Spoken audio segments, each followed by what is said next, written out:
Hello and welcome to the Parents Guide. This is where you'll find out what's going on in schools and hear some of the key issues being discussed from the parents' point of view.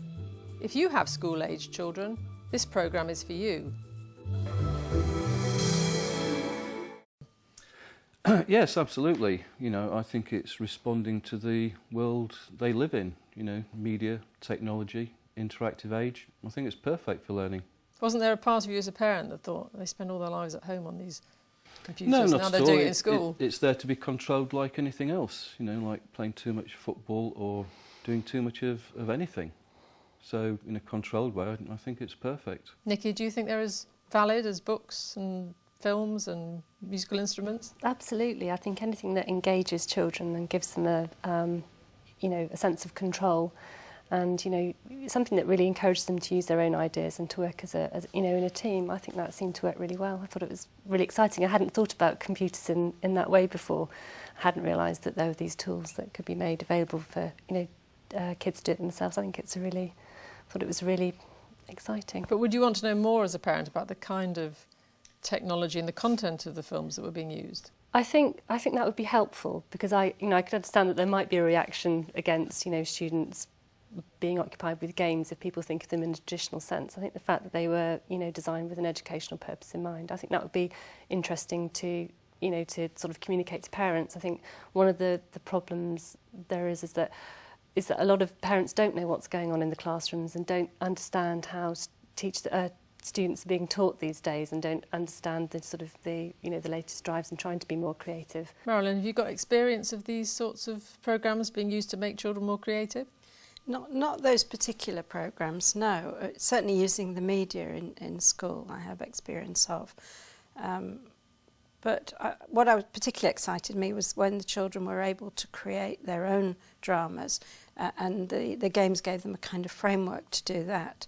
The last time that creativity in education really had a field day was in the 60s, and in those days it was much more unstructured and the children was told, here are the resources, just go and create. And many children didn't know what to do, so having that sort of framework I think is helpful. So you're saying it's a more controlled version of what went on in the 60s? Oh, well, it's a more structured version, but allowing plenty of creativity within that, and I think that's much more helpful to children. But John, that phrase child-centred learning, of course, which was big in the 60s, has been big time out of fashion since then. Do you think it should come back? The difference between now and the 60s is access to technology, and the world we live in. And the technology should be used to its fullest extent. It's what enthuses kids. Marilyn, do you think over time this will really change the way that children learn using this sort of technology? I don't think it'll change the way children naturally learn. I think it will enable children to learn more effectively. I mean, for me, children learn in mainly three ways. One is active learning, one is copying a model for one reason or another, and the other one is because the learning they're doing is rewarding in some way, and this is keying into certainly the active learning approach. And do you think it's scary for some parents, Nikki, the extent to which children understand technology, which maybe their parents don't? Maybe. I think, my experience is that, gradually we're all parents are being sort of pushed and shoved into sort of getting more familiar with technology in any case. And in a way, I think, because we are such a kind of technology-driven society, I think most of us are quite amazed and surprised and delighted at the way children can cope with these new ideas and, put us to shame, really. OK, well, now we're going to look at how a traditional subject can be taught in an entirely different way. We go to Crossways Junior School and Simon Botton's Year 5 history lesson. He's asked the children to imagine they are TV newsreaders reporting on the different fates of Henry VIII's wives. Here, one group have transformed the cloakroom into a makeshift studio.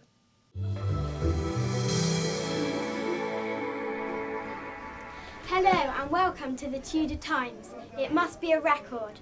The fourth Queen gone. Anne of Cleves divorced only 24 hours ago. Anne is weeping with her father in Hever Castle, which Henry gave her. The reason why this marriage has ended is because Henry found the picture more beautiful than Anne in reality. Here we go. Absolutely quiet now for the first piece of news. Catherine Howard, daughter of Lord Edmund Howard, was beheaded by her husband King Henry VIII. Previously, Miss Howard was engaged to one man, nearly another, before Henry VIII had them both beheaded. The day today date is 14th February 1542. We go to Lauren now at the pulpit live.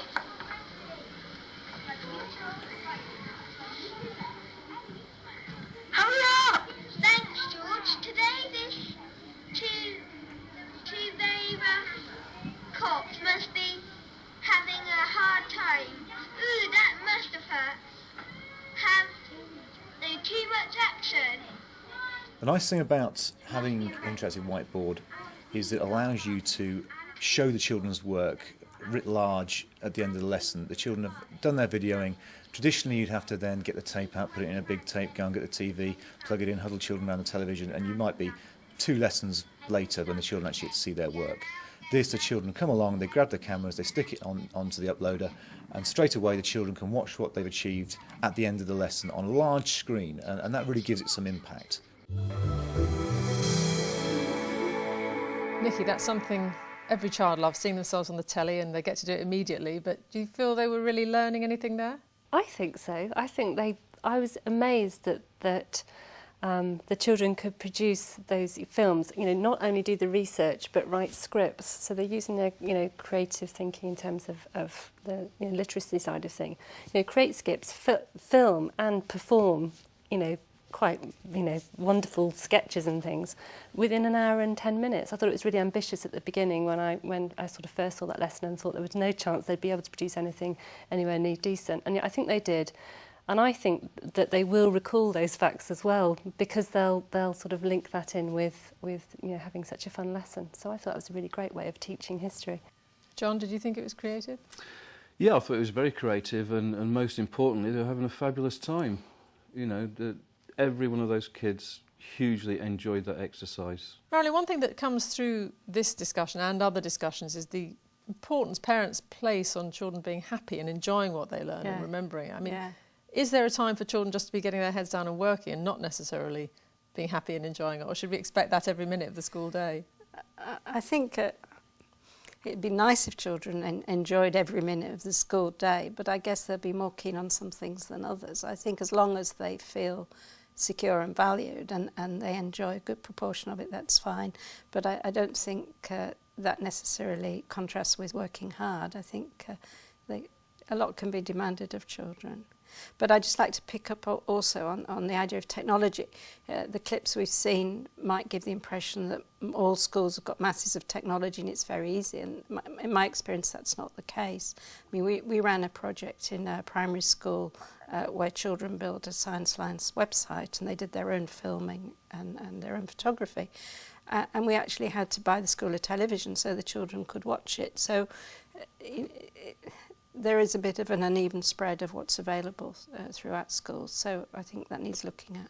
Yes, that's something that parents might benefit from watching a programme like this then, John, because they'd be able to see what might be available in another school that isn't in their own. Yeah, I'd be shocked to hear that there's a school out there without a television. I think it's disgraceful. And, in terms of access to the technology, you can go out and get a camera phone for next to nothing and have that on a PC in no time whatsoever. So there's no excuse for anyone not having access to any technology to go through lessons like that and role play like that. It's accessible to everyone. Nikki, do you think it's helpful for parents to see what's going on in other schools and maybe then getting an understanding of what their school might do better? I think it can only help. I think it's, I've learned an awful lot having watched, the clips that we've seen on the programme today. And it does sort of fill you with enthusiasm, and it makes, perhaps, as parents we can go into our own schools and share some of those things. And it's always good to sort of learn from others and try and pick up from others and try and get the best of the best experience. And what about this issue of children being led to expect that it all ought to be enjoyable and maybe not, then finding it rather boring when it's just, nose down to the grindstone? I think it's always very difficult because, if you have a group of people, you're going to have different personality types and different children who learn in different ways. And, going back to art, for example, you'll have some children who absolutely love to draw and express themselves, and some children who find it, frankly, that is a sort of a boring thing for them. So, it's very difficult. I think, encouraging children and making them feel involved and valued is the key thing. OK, well, now we're going to look at another subject, geography, and ask how that too can be taught in a different and more creative way. We're going to Frampton Cotterell Primary School, where teacher Claire Taylor is doing a topic on the weather with her Year 4 class.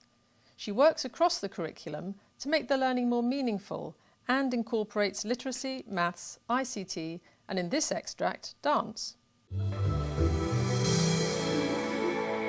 When we're playing the music and when we're dancing, think about, does this reflect weather? Does this reflect the type of weather I'm thinking of?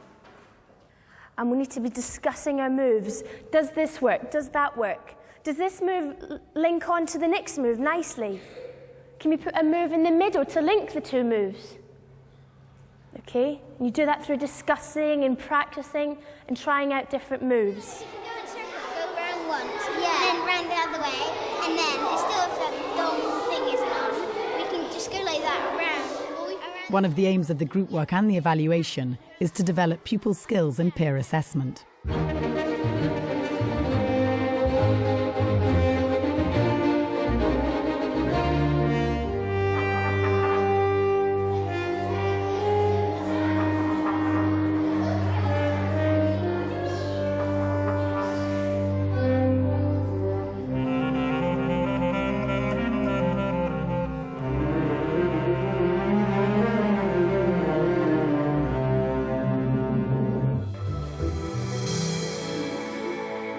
John, was that a geography lesson or a dance lesson, or did it really matter what sort of lesson it was?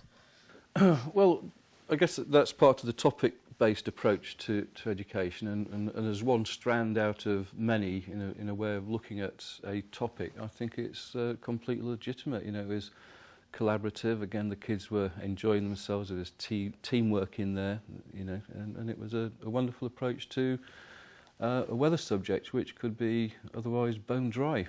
Nikki, had you forgotten by the end of the clip that it was actually a geography lesson, or did you? No, I think I did keep thinking about that the whole way through. It was quite interesting to see how she threaded, the theme through all those, different subject areas. Marilyn, do you think this is going on in lots of schools and parents don't know about it?